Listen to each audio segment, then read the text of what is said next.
In today's video, I'm going to teach you how to create a mock-up in Photoshop with a modern poster design idea. Whether you're new to Photoshop or looking to enhance your design skills, this guide will walk you through each step, breaking things down in a clear and concise manner. Let's dive right into it.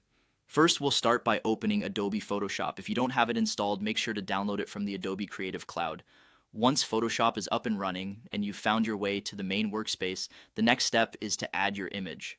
Think about the main focus of your design and choose an image that complements it. Once you have your image ready, import it into Photoshop by simply dragging the file into the workspace. This imported image will be the foundation of your mockup.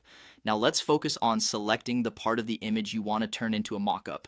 Navigate to the toolbar on the left side and select the marquee tool. The selection tool is your best friend in this process, as it helps you carefully highlight the specific section of the image you want to work with. Click and drag the tool over the area to create a selection.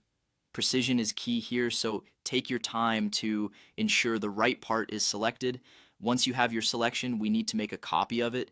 The easiest way to do this is by pressing Ctrl+J on your keyboard if you're using Windows, or Command+J if you're on a Mac.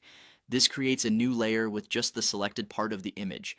Having this as a separate layer is crucial for the following steps where we'll be creating the actual mockup.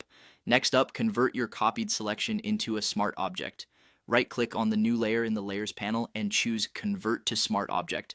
This is an important step because it allows you to make non-destructive edits to the layer. Converting to a smart object means you can apply effects or adjustments without permanently changing the original selection.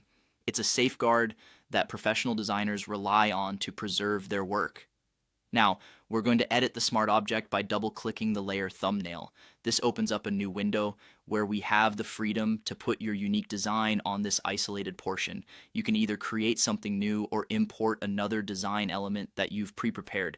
Once your design is in place, save your changes, and this will automatically update the mockup back in the main document. And voila, your beautiful modern poster design is complete. All you need to do now is save your work as a PSD file for editable format and perhaps export it as a JPEG or PNG to share your final design. Be sure to experiment and tweak your designs as needed. Thanks for following along and happy designing with Adobe Photoshop.